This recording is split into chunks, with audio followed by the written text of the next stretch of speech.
Hello, guys. Are you there? So, right now we are live here in Global TV Network and at the same time in our other pages. Welcome. Happy Monday, and I hope you are well and you are doing okay this week. So, for this episode, we are going to talk about fats, no? So, fats is something na alam natin very much welcome with our way of life. So, our way of life is about low carb and ketogenic. So, yun yung pinopromote natin. Pero, I realize na marami palang tao na na-overlook when it comes to quality of fats, no? Or the quality of oil na kailangan natin kainin. Hello, Colleen. Hello, Regina. Hello, Wilms. Thank you so much for watching. So, merong mga ibang tao, especially beginners with this way of life, na hindi masyadong knowledgeable. Kasi yung nakikita natin sa Facebook, nakikita natin sa mga advertisements, akala natin lahat ng matataba, lahat ng oily foods is okay na. Yes, generally they are okay, pero merong mga certain fats and oils na kailangan talaga nating i-avoid because these are also known as anti-inflammatory foods, no? Isa sa mga topic natin is to compare between bad fats and bad carbs. Kasi alam natin yung carbs in general are somewhat na kailangan natin i-avoid, di ba? But actually, di ba alam naman natin na with carbs, merong mga carbs na pwede natin kainin as long as they have more value when it comes to nutrients and vitamins, but they have lower value when it comes to calories. Kasi yung calories na nandun sa carbohydrate, yun yung nakakapagpataas ng insulin. And with increase in insulin, elevated insulin, like kapag nag-spike na yung insulin mo, doon na magkakaroon ng fat deposits or pag underutilize ng taba sa ating katawan. Underutilize meaning lahat ng mga extrang taba na nasa katawan mo, hindi niya mabiburn because insulin will block it off. Okay? So when it comes to weight loss, insulin is not good. The moment kasi na merong insulin dyan, as long as you still have insulin in your system, you will never go into a fat burning mode. Whereas at the same time, para naman sa mga taong hindi mataba at payat na, it can still help you kapag lower ang insulin mo because your body will be utilizing, gagamitin niya yung mga taba na hindi na dedeposito sa ating katawan, pero dumadaloy lang inside our plasma o sa ating dugo. Yun ang blood cholesterol. Okay? So personally, I know a lot of people, especially merong mga familial hypertriglyceridemia. Yun yung mga taong naturally sa kanilang family nakita, meron silang deficiency. Usually meron yung deficiency sa enzyme na nasa loob ng katawan. Kaya hindi sila nakakagawa ng taba. Kaya kahit anong kain nila, hindi sila tumataba. But yung taba na dumadaloy sa kanilang dugo, which is the blood cholesterol, sobrang taas na. And that is the more scary side of cholesterol. Kapag ang cholesterol, kapag ang taba, sobra-sobra na nasa dugo lang, na nasa blood vessels lang, yun yung delikado kasi yun yung associated with high risk of mortality and morbidity sa ating mga cardiovascular diseases, heart attack, strokes, all those, and even vasculitis, yung pamamaga ng blood vessels, it is highly associated with those illness, those condition. For those na mga veteran na, tulad ni Ma'am Bumanglag Regina, veteran na yan sa ating low carb na meals and diet. Ano pong mako-comment nyo? I know, ano pong pinaka-tips nyo? O nung simula, ano po ang mga akala natin ay okay lang, but later on, na-realize natin na hindi pala okay. So that is what we are going to talk about. The good fats and the bad fats in ketogenic diet. And if you compare bad fats and bad carbs, no? So for example, bad carbs tulad ng isang candy, no? So that is bad carbs. But how about bad fats? So an example of bad fats, yung sobra-sobrang hindi talaga magandang fats is margarine, okay? So you see, if you are part of our Life Without Rice na group, no, marami tayong mga recipes dyan. Usually, we use butter. Kasi yung butter, it's natural yan, na galing sa milk ng cows, no? So it's made from animal fat at hindi siya processed fat. Kasi yung margarine, yung nilalagay lang dyan, mga iba-ibang terms nila. Eh. Sometimes nilalagyan pa nila ng kung ano-ano pangalan. Like for example, buttermilk. So ang akalain mo, butter na siya kasi nga merong butter sa pangalan. But if you read through it, kapag binabasa mo siya ng mas mainam, makikita mo doon, it's processed margarine or rendered animal fats or merong milk with real milk proteins para masasabing galing siya sa animal fats, but largely it is just composed of oil, industrialized oil, and worst side, yung tawag nating hydrogenated oil. So yung mga oils, kina-classify natin between either monosaturated oils, polyunsaturated oils, at saka meron pa tayong classifications if it's a omega-6 or omega-3 na oils. Ngayon, yung omega-3 is something that is very important. So, itatakal natin sila one by one. Kasi noon, yung saturated fats, tulad ng coconut oil, tulad ng animal fats, lard, butter, ito yun mostly, yung characteristic nila is sila yung mga tumitigas. Tumitigas sila kapag nasa malamig na condition. And then, nagiging liquid form lang sila kapag mainit na. And the monounsaturated oils, yung mga, yun yung stable, yung liquid form, even if nasa cold environment. So, yun lang yung usual classification. And we were brought up kasama sa mga, sabi natin, lies, no? Yung mga hindi tamang pinapaniwalaan noon is lahat ng taba na natutulog kapag maginaw ang panahon ay masama. Kasi sabi nila, kasi yang daw yang taba na yan na nagiging solid on cold temperature will be the one that will cause blockage sa ating blood vessels. But now we realize it's more than that. Hindi ganon gumagana ang ating katawan.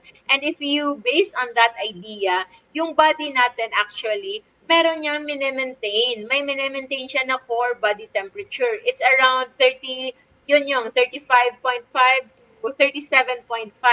Yun yung core body temperature natin. Anything lower than that is already considered as hypothermia, meaning sobrang ginaw na. And you are not eligible or somewhat hindi na siya fit for life. So, hindi pwedeng matulog ang taba sa ating katawan habang tayo ay buhay. So, it's a very common misconception. However, not all fats din na hindi natutulog ay healthy na. Not because they are considered as low in saturated fat content, ay masasabi na natin we can already consume all we want. Okay? So we usually have graphs no, of different kinds of, ipapakita ko sa inyo so that it will see comparison of saturated fats. Saturated fats among cooking oils. Kasi yung cooking oil, yun yung pinaka ginagamit natin, di ba? So, among all cooking oils, the healthiest actually, sa nakikita natin, is the coconut oil. Kasi yung coconut oil, heat stable. Meaning, kahit ilagay mo siya in a very high heat, boiling point, hindi na-oxidize ng oxygen yung structure ng taba na galing sa coconut oil. So, it's a matter of biochemistry. Yung chemical component, kung merong mga chemist dyan na nanonood, alam nyo, so, yung saturation and unsaturation of fats will dictate yon kung depende sa hydrogen bond na content. So, usually, nasisira yan when it is exposed to high heat. But, coconut oil is somewhat heat stable, okay? Kaya siya, pwede natin siyang gawin pwede siyang very healthy, i-take in as raw. Yes, if you've heard about MCT oil. MCT oil, medium chain triglyceride oils, are very healthy in a way na it can be easily converted into ketones. Okay?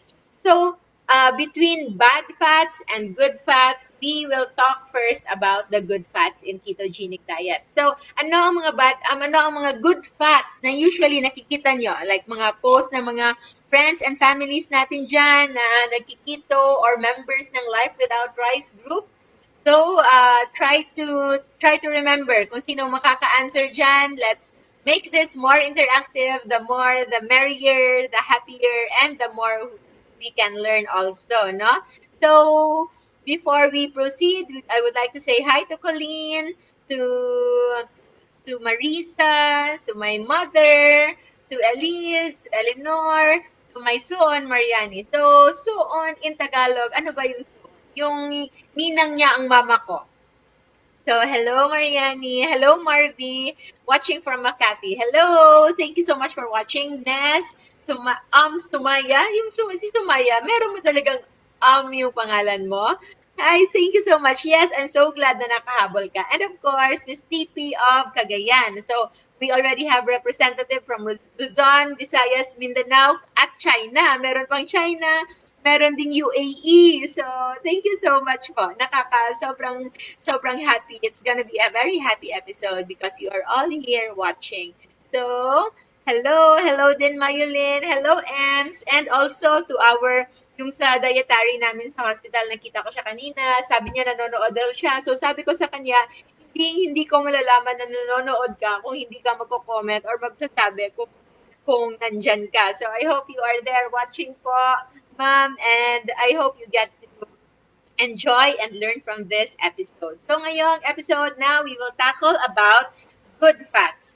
So good fats, one thing that you should consider is if it's occurring naturally. Kapag it's occurring naturally in nature, okay? Kapag hindi processed.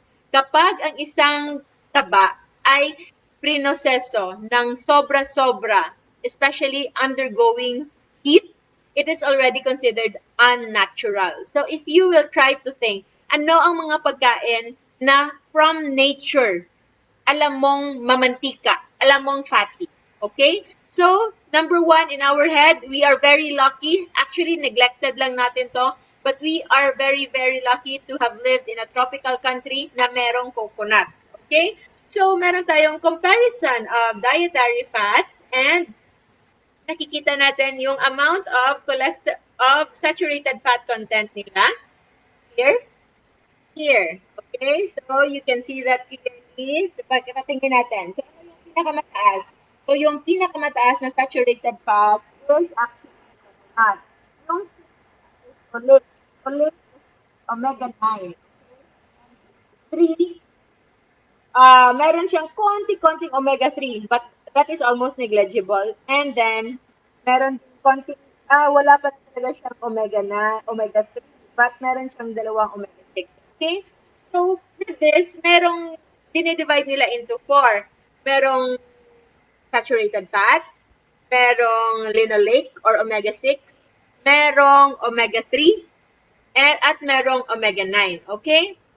So, yung pinaka-importanting kailangan isipin natin dito is the presence of saturated fats that is naturally occurring. So, good that coconut has very high saturated fats. And yung fats din natin, nag-iiba yan. Merong long chain, merong short chain, meron ding medium chain. So we know that coconut fats are made of medium chain triglycerides. Okay? So these medium chain triglycerides, these are very good sources of fats kasi hindi actually siya nade-deposito agad-agad as taba sa katawan. Okay? Between fats na galing sa coconut and between fats na kakainin mo from taba, like for example, galing sa bacon or other forms, or for example, butter, your chances of converting that taba is less if it's from coconut oil, the medium chain na triglycerides, kasi it will be easily converted into energy. So, when it comes to processing, kapag kumakain ka ng taba, you will have 3 possibilities kung anong mangyayari sa kanya. It can be generated as just blood cholesterol. Pwede lang siyang travel lang within your blood vessel. If you are taking it together with insulin, it can be converted into peripheral fats, yung taba na nakakapagpataba, nakakapagpabigat sa atin. And also, it can be converted actually into energy in the form of ketones right in our liver. And if you are eating too much together with insulin, ito ay magiging taba na mag-a-accumulate sa ating liver. That's why it is very important na kapag kumakain ka nito, it's always alone or together with proteins at halos walang carbohydrates. Carbohydrates is just something that we ingest a little of it kasi alam natin marami sa atin na sobrang impossible mabuhay ng walang carbohydrates. But I tell you again, carbohydrates is not essential. With this kind of life, with this lifestyle, marami na akong nakikilalang personally na nagle-live on pure carnivore diet. And they are fine. They are alive and well and never been better because they are consuming only pure protein and fats and the healthier ones, which is itatakol natin, and hindi yung mga processed. Okay, so omega-3 is essential. Kapag tinatawag nating essential, meaning hindi kayang gawin ng ating katawan, okay?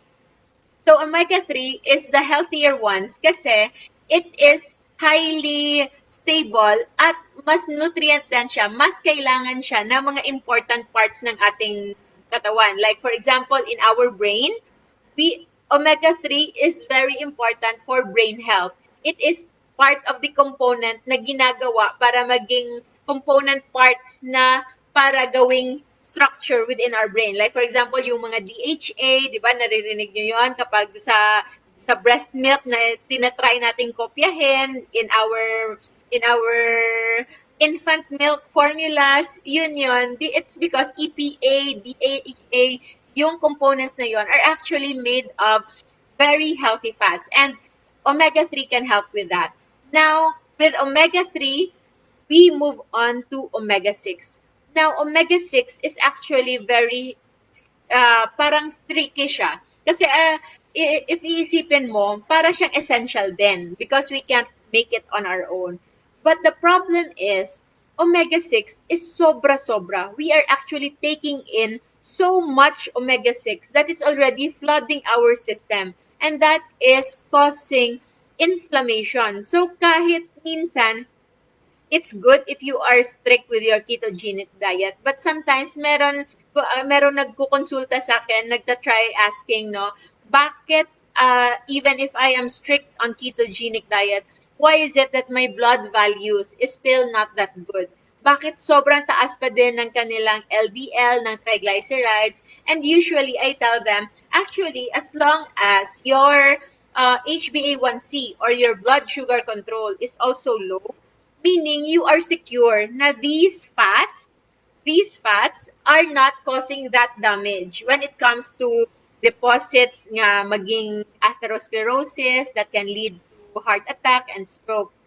However, hindi lang dyan ang effect ng mga tawag nating bad fats because omega-6, if accumulated, it can still cause cellular damage sa mga cells and it can still cause some degree of inflammation, especially for those na nagsistrict keto diet but yung tinatawag nating dirty keto, eating highly processed foods that are in macros, meaning when it comes to considering protein, fats, and carbohydrates, pasok sa keto, pero it's not clean keto because the sources of fats are actually processed fats. So, yun yung hindi maganda.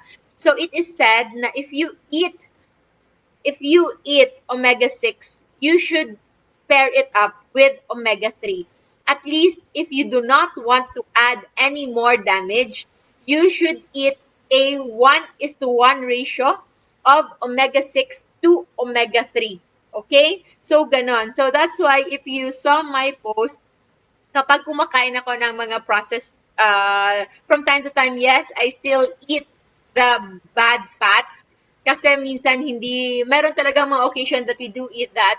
But importantly, we try to eat as clean as possible majority of times, no? at magiging exemption lang yung mga panahon na kumakain tayo ng bad fats, okay? Because eating bad fats will actually lead to more damage as compared to bad carbs. Yes, alam na natin, we've always talked about bad carbs. Pero, meron ding mga bad fats na kailangan natin i-avoid. That is the reason why kapag kumakain ako, nakakakain ako ng merong bad carbs, bad fats rather, umiinom ako ng extra 1 or 2 doses of fish oil. Kasi yung fish oil, it's omega-3. But I know hindi rin, not all fish oil are created equal. Sometimes you really have to choose a good quality ng fish oil. Kasi yung iba, it can also be rancid. It can also be bad kapag overexposed na siya. Omega-3 is not heat stable. Okay? Meaning, kapag na-expose sa heat yung omega-3, it can also become a bad fat. Even if omega-3 is a very good fat, but undergoing heat, kapag naiinitan ito, especially when cooking, high heat, it can become hydrolyzed, na peperoxidized, parang na because of heat, na iiba yung structure niya. Actually, after heating, it's already not omega-3 anymore. Okay? Nag-iba ng structure niya and it becomes toxic fats na kahit na kinakain natin siya, it can stay there for long. It is said na each bad fat, each fat na industrialized, highly processed, are not converted into energy, are not converted into fats, but it can stagnate there and it can cause cellular damage sa cells kasi kinukunan niya ng particles, yung mga particles na nagko-cover sana ng mga cells natin kasi yung cells natin, it's made up of lipid bilayer, okay? So kapag nandyan yan, it can stay to your system up to 55 days, okay? So these bad fats are actually staying there. So for those na nagtatanong na bakit kahit super strict na sila na keto diet, bakit sobrang taas na kanilang LDL at ganyan, that is try to see if you are consuming fats the good way and if you are getting good fats from the right sources and if you are eating the good fats as is, as natural at hindi ito nadadamage. So we already have coconut oil, butter ang next na with higher saturated fat content, but it's already increasing in omega-9. So omega-9 is just another sa number of carbon atoms lang yan. Kasi from the core, meron yung 1, 2, 3, 4. So if ika-third atom, ika-third carbon siya na nakalagay na na hindi siya na-saturate, yun yung omega-3 and omega-6, omega-9. But largely, omega-3 is the healthier ones. So that is why butter is considered as good. And also, kapag wala ng option, we also have palm oil. So palm oil is also one of the parang better ones. But actually, if you have sources of coconut oil, better to choose coconut oil. And also butter. It's very good ang butter. Kaya lang, although butter is actually very heat stable when it comes to structure, pero hindi siya stable when it comes to cooking kasi nasusunog, di ba? So that is one of the reasons, no? Lard is considered as a good fat, but it is a saturated fat. It is good as long as you take it in moderation, okay? So it is important to take it in moderation. Alam natin dapat kung kailan na ang sobra. And then the rest here, starting actually from cottonseed oil. Is it really the cottonseed? Kasi if it's the cottonseed oil, all these canola oil, safflower oil, flaxseed is somewhat okay, but corn oil, these are actually, and most especially soybean oil, na kung titingnan mo, mas marami yung kanyang content na omega-6, na saturated fats niya, sobrang konti lang. And then it's made up of omega-9. So that is somewhat not necessary, unessential parts of the food, of the fat na kailangan natin ipunin. Kasi if you think about it, yung red line, kahit hindi klaro, yung red line lang, the red line, the saturated fat, coming from your coconut, kahit sobrang saturated pa siya, but you can easily use it. It will not stagnate and cause damage in your system. It can easily be converted into energy. It can be easily converted into ketones. The same way with somewhat a little after that is butter. But the rest, sobra. Ang dami, ang sobrang dami ng yellow. So this is just lifted directly in the internet, no? But how do we interpret it? Yung red, it can give you a signal that red is bad. So, dyan pa lang, meron ka ng effect na akala mo, kailangan mong i-avoid to kasi ang dami ng red. But actually, these red ones are the ones that are easily processed by your body na pwede siyang gawin. Pwede siyang mo-convert into energy in the form of ketones. However, the yellow ones, especially the omega-6 and omega-9, these are the kinds of fats na hindi basta-bastang mako-convert into ketones as a source of energy. It will take so much. Maybe you should fast longer. Maybe you should really remove all your carb intake para lang just so you can burn, just so it can be processed. No? So that 55 days timeline is just for the people who are not fasting regular eaters. So it can stagnate to that long. So we have to know how to interpret things. So kahit pa you can check this all in the internet, but it will be different na you understand what you are looking into. Okay? So the important next good fat that I want to show you is the olive oil. So olive oil is somewhat here, no? So olive oil, nakikita nyo, siya yung pinaka mataas na dark yellow. So the dark yellow is the omega-3. So yes, olive oil is good. It's part of our good fats. But there is a very, very important warning when it comes to olive oil. And that is, na-mention natin kanina, we should not put it, we should not have it cooked or underwent high heat. Kasi kapag naiinitan yung olive oil, madadamage niyo siya. So this one, ito yung olive oil, yung dark yellow na yan. Yung olive oil, kapag naiinitan, kapag gagamitin mo siya pang prito, kapag gamitin mo siya, the worst, if you use it for deep frying, or sometimes even for cooking, no? Or for baking, kapag na-undergo ng heat, actually, it becomes toxic.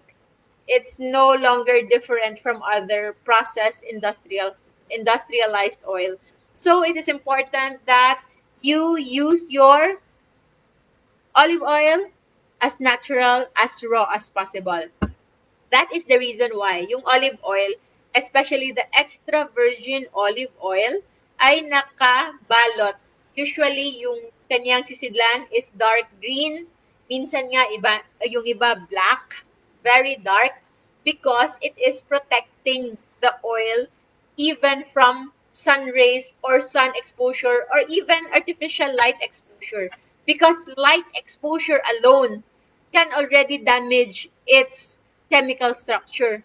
So imagine, grabe yung pag-protect mo. The olive oil costs so much because it costs so much as well for it to be processed, for it to be shipped, for it to be safely delivered to your home. Only for you to use it for cooking at sinira mo lahat. Sinira mo yung nutrient value, masisira ang economic value. You're paying for the raw, healthy omega-3, but the moment you cook it, mawawala yan. So that is also very important, okay?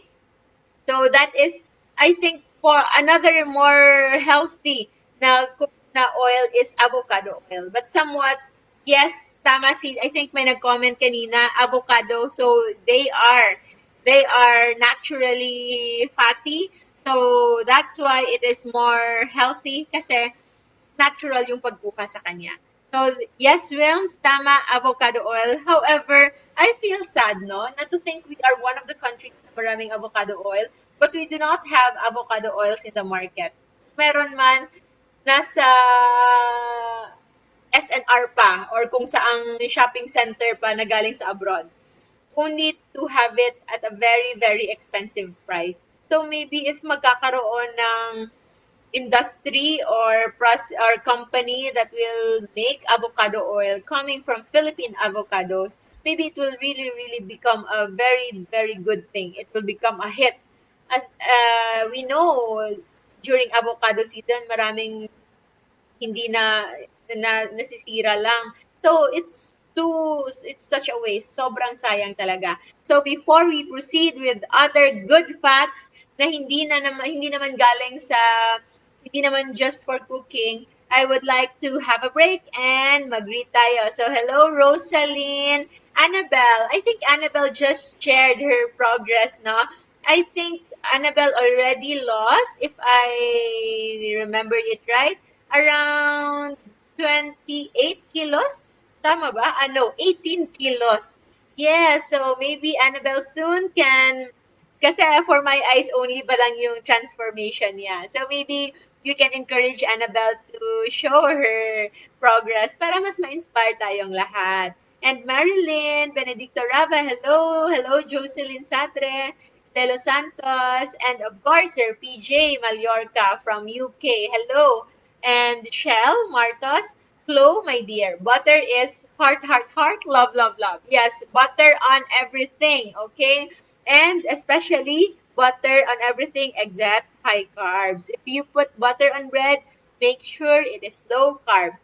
And Marvy, yes, ganun yon. And Marielle Izat Hichua, ano din po yung lauric oil? Since it's cheap and easily available. Lauric oil is actually a kind of oil na makikita mo with coconut. So lauric oil, if you look closely, it's saturated oil. That is just actually a saturated oil. Another form of ano lang, of oils. Kasi may mga pangalan yan eh. Linoleic, oleic, mga ganyan. Yun yung chemical names nila. So, lauric oil is a saturated fat na component na makikita natin. It's mostly, kapag nakikita kang lauric oil, it's most likely it's coconut oil. So, it's safe, especially for cooking. So, yun yung pinaka-importante. And of course, we also have peanut oil. But, before siya na-extract, it's undergoing heat. Okay? So, kapag na-undergo ng heat, yun yung nakakasira. It can become bad fats. At included dyan, if you think about it, yung mga seed oils. So, you can see the seeds, no? Naturally, yung mga seeds, wala naman talaga niyang mantika. Sobrang tigas nga niyan eh. It's very dry, it's very thick. So, if you can extract oil from that, especially sunflower, imagine nyo ba yung sunflower seed? Yung sunflower seed na sobrang liit, sobrang tigas, and you can extract oil from that. It's almost like magic, but hindi siya magic. It's just the power of industrialized processing forcing those little oils there to be expressed. And yes, it has become a new flavor. It has an aroma that we learn to love. But we have to know that these oils can cause damage. One oil with that na sobrang gustong-gusto ko when it comes to taste and flavor ha, it's the sesame oil. Sinong mahilig sa samgyupsal dyan? 'Di ba? Hindi kompleto ang samgyup experience kapag walang sesame oil. But we know na sobra. It can just know na if ever magsa-sesame oil ka, it can stay to your system just as is for as long as almost 2 months. So, okay lang sana if the rest of the time wala ka nang ibang kinakain. But if you're eating that and you're not sticking to a healthier lifestyle all through and through all day, it can cause some damage. So, sayang. Baka merong nai-inspire sa'yo. Ba't nakita nila bigla, nagkasakit ka, and then baka hindi na ma-inspire kasi akala nila it's all bad. So, we have to be careful. We have to be conscious and mindful kung ano yung pinakain natin. So, this is actually leveling up. Kasi for beginners, enough na yung masasabi natin, you won't gain fats by eating fats. And that is true. Kasi kapag kahit industrialized oil yan, you will still start losing fats as long as you remove the carbs. But I know most of you who are listening right now, hindi na beginners when it comes to keto diet, when it comes to fasting, when it comes to low carb. So this is like an advanced, intermediate to advanced course. You have to know your oils, you have to know your fats, and which ones are good, which ones are bad. Between butter and margarine, ano dapat? butter lang. Okay? Butter. When between palm oil and coconut oil. Between canola oil and palm oil ka na lang. Okay? So, better. So, that is really, really good. And also, what is important is the other good fats that can be sourced out from our animal friends. So, butter also, although na-mention natin kanina, butter and lard, no? There is also yung isa na hindi masyadong common dito, but common with Indian cuisine. So, yung ghee butter, di ba? Yung Ghee. Okay, tama ba pagkakasabi natin? Ghee butter. Sesame oil, OMG, oo, di ba? Nakakalungkot. But, amount and frequency of eating still matters. Okay? So, I'm just telling you this so that you'll know and that para alam mo when you will take it, when you need to have a break from it, at para mas maging empowered ka. Because my goal actually is sharing you whatever things I know so that you yourself will become empowered enough to control your life. Kayo ang in control. Not me, not the videos you're seeing, not the post of other people, not whatever that you see in the internet. I am laying it on you here so that kayo mismo magiging empowered and you'll know what to do. At sa huli, walang sisihan when it comes to whatever kasi we know it was a conscious decision. Like for me, personally, from time to time, I still eat, ano bang kinakain ko na may bad oil. Before, kapag tinatamad akong gumawa ng aking homemade mayonnaise, there is this brand of mayonnaise na paborito talaga namin sa bahay. So yes, I buy that from time to time. But I know na kapag sumama yung pakiramdam ko after a few days of that, consistently eating that, I know what to blame. And I will not blame anyone else, anything else but myself. So that is empowerment. So that is taking responsibility. That is gaining control. And that is something that I want you to have. Yung vegetable oil, fat po ba, healthy dog? Ay, yun yung pinaka. If we have to emphasize on bad fats, number one, vegetable oil. Because yung vegetable oil, you have to look closely kung anong component yan. Vegetable oil are mostly industrialized oil. Tulad lang sila ng mga cotton seed oil at kung ano-ano pang oil na mahirap ibenta. So eventually, they decided to put vegetable on it, considering na it's coming from plant, yung pinaka-original part niya. But actually, it is not healthy at all.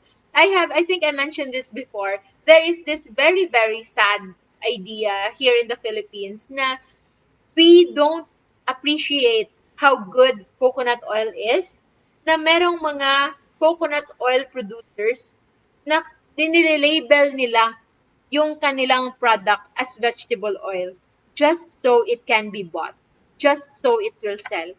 So, because yung mga tao is very, very uneducated when it comes to good fats and bad fats, na they have to label it as actually the real bad fat, which is the vegetable oil. Kasi kapag nilabel ito ng coconut oil, yung mga tao natatakot, hindi binibili. So that is important. So vegetable oil, you have to look closely. Generally, especially if you're abroad, not in the Philippines, say no to all vegetable oil. But if sa Pilipinas ka, especially yung unbranded products, kapag nakatawag na vegetable oil, try to see closely kung ano yung ingredients. Kasi makikita mo doon. Usually, coconut oil. And then, if it's saying that it's real coconut oil, then it's good. As long as walang kasamang kung ano-anong preservatives. Ang bango kasi ng sesame oil, but I've read na medyo not so nice din siya. So, drizzle lang if nami-miss ko. Yes, the aroma of sesame oil is really, really good. Kaya, yun. Kaya kapag nagsasamgyupsal tayo, focus on bacon na lang, on the bacon slices, on the, yung mga pork and beef rather than the oil. Make these bad stuff, you make it as condiments only. Okay? Condiments, meaning konti-konti lang ha, hindi yung bonggang-bongga. So before we proceed, Saan pa ba? Mariel, thank you, Doc. Kakastart ko po sa low carb diet, keto diet. You are an inspiration to all. Thank you so much, Mariel. That is so sweet of you. And si Ayeng, finally, naka-online ulit. Minsan na, the last time, I'm not sure, nakahabol pa si Ayeng. Oo, nakahabol si Ayeng. Si Chloe yung hindi nakahabol. Hello, Enja Norge. Enja Dor. Okay, si Sir Norge yan. Iba-iba ang mga friends yan in this way of life. Hello po. Thank you so much for watching. Sadja, yes, yung vegetable fat, try to avoid it as much as possible. Kasi nga, yung totoong vegetable yung totoong vegetable, hindi naman talaga mantikain. So, ayan, kakastart lang mag-LC, kakapalab niya lang kanina. Tumaas daw LDL and cholesterol niya. Yes, yun yung common. But as I always say, you should actually not worry so much kapag nakastick ka sa low carb. But if you want to improve more, if you want to be on the safest side, do low carb and consume good fats. Okay? And then try to do that, make it 55 days. Kasi nga, yung bad fats, di ba, it can stay to our system as long as 55 days. So you do that strictly, safely for 2 months and try to have labs taken again and you will see the difference. It's a no-fail, no proof, a fail-proof plan, okay? I love sesame din. Yeah, marami tayo. Doc, I just came from my neurologist because of chronic migraine. Bawal na daw ako sa fasting. Okay, so what is your fasting schedule? And ano ba yung mga kinakain mo? So, you can try to look into it, no? Before, hindi talaga ako nagma-migraine and with marami akong kilalang nagma-migraine, meron ding mga stress headache, chronic headache, at nawala with fasting and low carb. So, with migraine, so something it is neurologic, try to si Libe ba ang pagka-pronounce ng pangalan mo? Try to look into the amount of possible processed fats, no?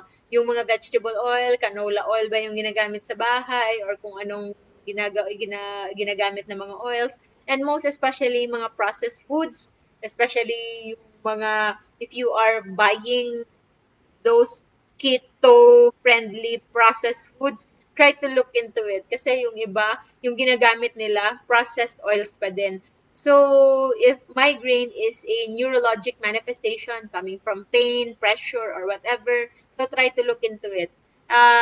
If you think you will not benefit from fasting, so that is your choice, that is your decision. But so far, with my experience, fasting and natural food, real food na low carb can heal so much. Okay? Miss Eleanor empowered so many enlightening information. Thank you so much, Eleanor. Very, very appreciative of you. And 2 months na po talagang wala, 2 months na po. This is Annabelle. Ang dami nagbago sa health ko. Thank you po sa guidance. And I think she mentioned also in our talks na you feel a lot lighter. And it is also a very, very good na we can see the difference. Nakita ko talaga yung improvement. So, I am happy with that. And moving on to good fats is fish oil. So, we mentioned it a while ago. So, fish oil may come in supplement forms, merong mga tablets. But if you can get it as natural as possible, actually, the best yan, no? So, one of the healthiest fatty oils we know is, ano yung favorite nyo? Salmon. Okay, so I love salmon. Gusto ko yung salmon. But yung salmon, di ba, piniprito natin and then it's deep fried or yung binibake. But sa totoo lang, yung oil content niya, nasisira din because it's still omega-3. So, as much as possible, yung oils na yan, na parang nakakadiri lang siya when it comes to thinking you have to eat it raw. But at least if you cook it, better cook it light, hindi matagal. Kung pwede, enough lang, a little, ano lang, isang grill lang, enough lang ng parang medium rare. And that is the reason why Japanese, Chloe can attest to that, are very, very healthy because they're eating sashimi. So, salmon sashimi and everything raw and as natural form as possible. So, yun, importante pa rin na we are taking that. And how about the fats that are in our beef, our chicken, the chicken skin, the pork. So these are all saturated fats, neutral fats. It can cause you, it may be good. It may be good when eaten in moderation, but it can still be bad if in excess. Now, in the book, I told you, no? So, for the books in here, Perfect at Last, and we also have the book two. So, for the book two, we always say na you don't count your fats, you just count your carbs. Kasi, when you're actually not eating carbs at all, it is very hard to overeat the fats and the proteins kasi magiging appetite corrected ka. But we realize na part of eating sometimes is very habitual. More on habits siya. So kahit nauumay ka na, but you are used to eating really bulk of food, you can still overeat with keto diet. Kahit wala ka nang halos kinakain na fats, kahit na carbs, no? So for those who has the tendency to binge eat a lot, so you have to be mindful, more mindful about it, and try to consume the healthier fats first. Kung mauumay ka man, maumay ka muna sa good fats before you take in a lot of not so good fats or neutral fats. Para at least kapag naumay ka, the first ones that will you take in are the good fats. Okay? Okay, seared salmon too. Yes, at least madali lang. You just sear it a little. So love salmon sashimi. So it's really really good. Before I'm not used to eating that kasi nga Pinoy ako. So no, I'm so used to grilling everything until nasusunog, deep frying until crunchy yung mga ganun. So it took me a while. I think less than 5 years pa lang ako natutong kumain ng mga sashiming mga ganyan. Ngayon, I love them. Gusto ko na. Kahit sa steaks, na-appreciate ko na rin yung rare, medium rare, kahit, at hindi ko na ma-appreciate yung well done. Noon, yung bata pa ako, I cannot imagine myself eating that. But now, parang isa na ako sa nagpo-promote. So marami na rin akong na so far na somewhat na na-convince na masarap ang rare na steak at yun na, kinakain na namin ngayon. So I'm so happy with my loved ones being so open to suggestions. Okay, so moving on to bad fats. Bad fats, yes, yung pinaka-importante dyan are the vegetable fats, yung shortening. Alam nyo ba yung shortening? So, sino mga nagbe-bake dyan? So, sa mga shortening na yan, it's actually a highly processed fats. Yun yung mga para siyang tulog na mantika na kailangan mo talaga siyang undergo na very, very high heat para lang matunaw. So, it's a bread stabilizer. It stabilizes baking, ganyan. But it is 100% full of processed fats. That is the reason why generally processed foods like mga breads, donuts, cakes, all those na especially hindi homemade na you don't know what is put into it, yung commercial products, the one that you buy in the grocery stores, the one that you know not made locally, alam na alam mo, it's made up of processed industrial fats. So that's why in general, avoid na lang lahat ng yan. Okay? So yung this also explains why kung alam natin yung mga ancestors natin, mga lolo, lola, at kung sino-sino pang mga alam natin noon, na sobra-sobra yung faith nila sa lana. 'Di ba? Yung extra virgin coconut oil yan is actually lana. Because actually, it's very, very healthy. And noon, hindi pinapakain yung may sakit. Kapag kumakain man sila, pinapakain lang sila ng sabaw ng mga kung anek-anek na mga dahon na kung ano-ano dyan. Malunggay, all those, lahat ng greens. And then, pinapainom ng lana, di ba? Ng oil, ng coconut oil. So actually, what they are inducing before is fast mimicking diet. It's a fat fast, no? Fat fast meaning you are not taking anything, but if you have to take in something, it's something that is very fatty.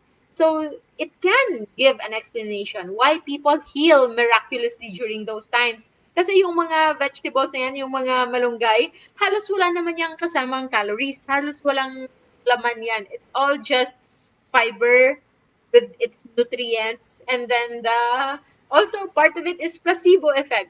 The belief that you will heal will actually make you heal up to 45% of the time. And that is based on scientific research. So that is how things used to be, no? So can't afford someone for now. Bangus belly. Yes, bangus belly is also very fatty. Bangus, paborito ko yung bangus. At saka anduhaw. Anduhaw ba yun? Yung fish, yung parang mackerel na local. And also, of course, blue marlin. Blue marlin is really, really good. No, sobrang sarap din. At as much as possible, we try not to deep fry it. No, yun yung lesson natin ngayon. Huwag mag-deep fry ng mga ng mga mataba na fish because you are wasting the nutrients from those omega-3. Okay? The best din yan. Yes, we love bangus, no? Although merong lang konting issue with bangus, especially farm-raised bangus, yung mga puno. Kasi daw, they are already full of hormones, depende sa kung ano ang kinakain nila. So, you just take it.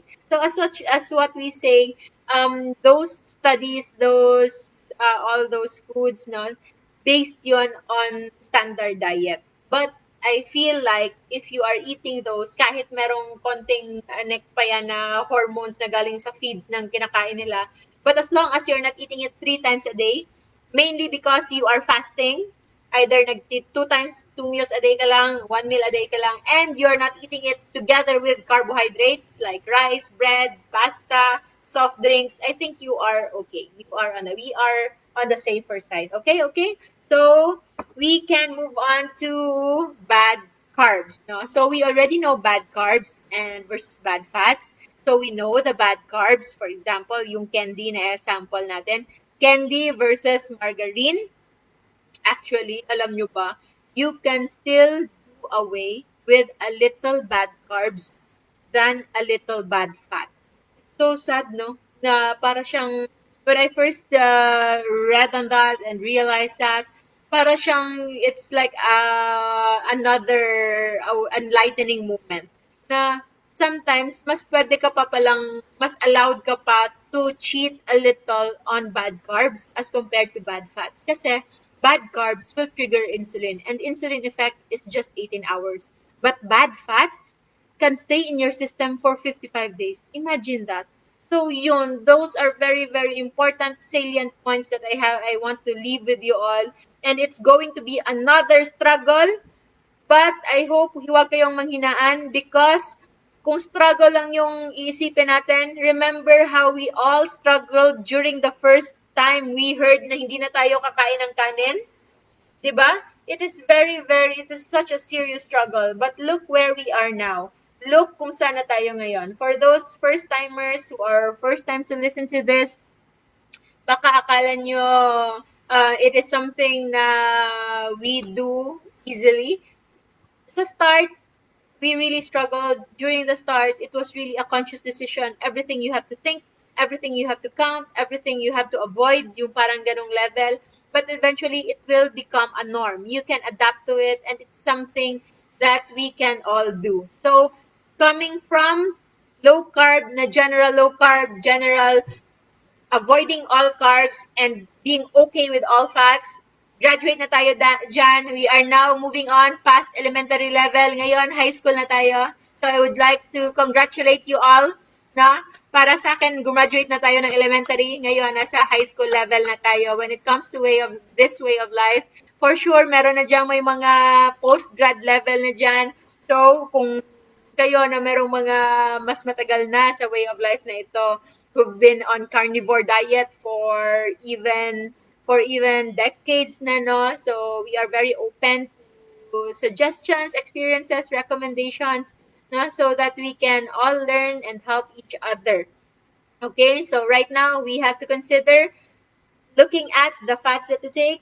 We consider if it's a good fat, if it's a bad fat, if it's naturally occurring in nature, kahit wala bang proseso ng machineries.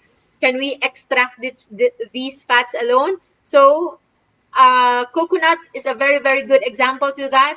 Kasi nga, yung mga coconut nakikita mo sa kopra, sa yung mga koprahan, di ba? Na nakalagay lang dyan, ano lang, sun-dried. Sun-drying alone is enough na to extract the oil. Kapag laing na or yung mature coconut, kapag na, kapag hinahawakan mo, alam mong mantikain talaga siya. It's natural. So whenever you take in some fats, you try to think if it's a good fat or if it's a bad fats. And above all, we are 5 minutes before we end. The most important combination na kailangan i-avoid, the combination of bad fats and bad carbs in one. So, can you think of an example? If you can think of an example, you can share that in the comment section. Yay! Congrats to all.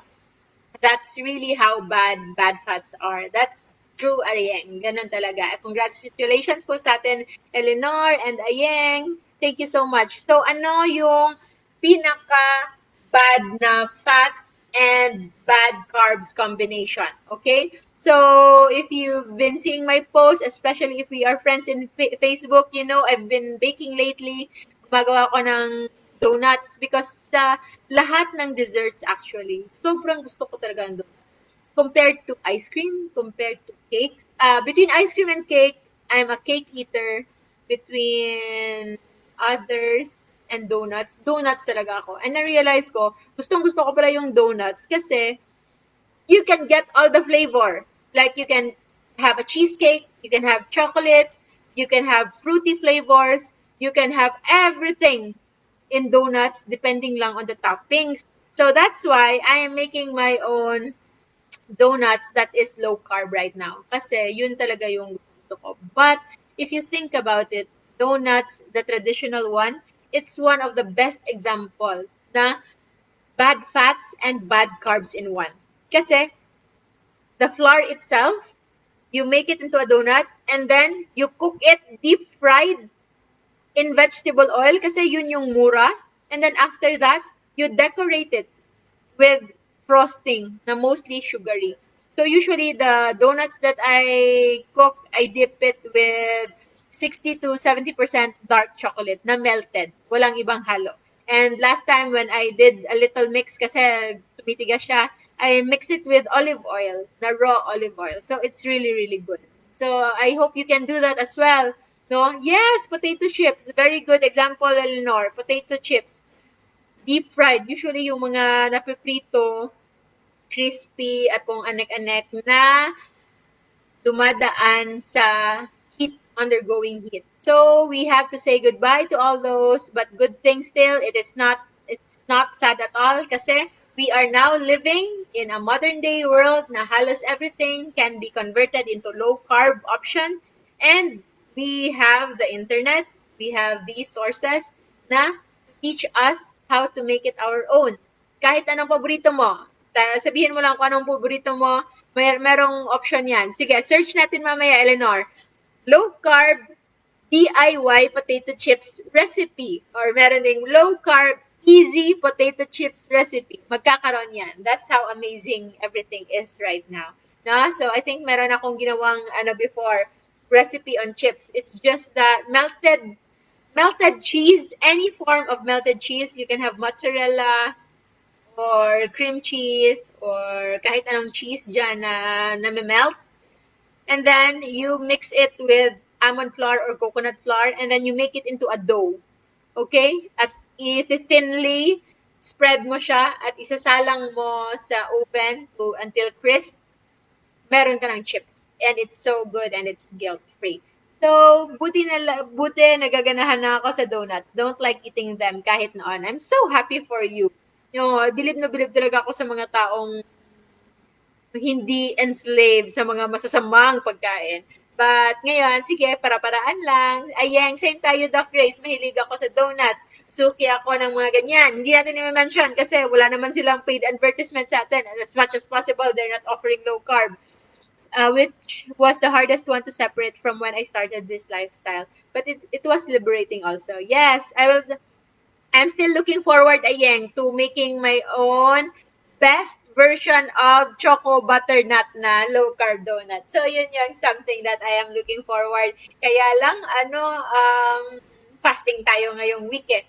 I think I can feast on that comes Friday. Miss TP Keto sa San Rivaldo. Na ako recipe. Wow! Sige, sige. Paki-share, Miss TP, please. Thank you so much.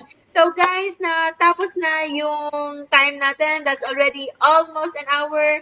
We are down to this episode, the good fats and bad fats on ketogenic diet. As a reminder, try to think if it's naturally occurring fats and if it's something that you can convert into energy easily, or if it's something that can stagnate in your system, and then it's up to you. If you are prone to eating these neutral saturated fats, like for example the animal meat, animal fats, and then since these are convertible to energy but not as readily as coconut, and there is a chance that it will somewhat stay in your system, converting it into energy, but can stay there if you're not using it, you can do so, but try to move more. Exercise is a very good complement when it comes to consuming keto, especially if you are prone to eating these somewhat unhealthy fats or somewhat neutral fats. To maximize the benefit, you can do exercise, okay? So, kanya-kanyang style yan. This is to empower you, but the decision is yours. So, we now know how to do low carb. We now know how to choose good fats and bad fats. We now know how to do fasting, when to do fasting, how it can benefit us. And lastly, we now know how to convert it all and make a schedule that will work best for us, at the same time not depriving us with this way of life. We can still enjoy and still remain healthy. The decision is yours, the choice is yours. But I hope if you do, you stay naturally low carb so that we can all stay safe. That's all po. Bye-bye, Annabelle. Hello, Tita Karen. Thank you so much. And again, yes, gagawa tayo ng choco butternut soon. That's all for now. Bye-bye. See you again next Friday, guys. Q&A tayo. Ready your questions and invite others. Share this video. And I hope you can also visit my page and follow my page and also invite others to do the same. Thank you. Bye-bye.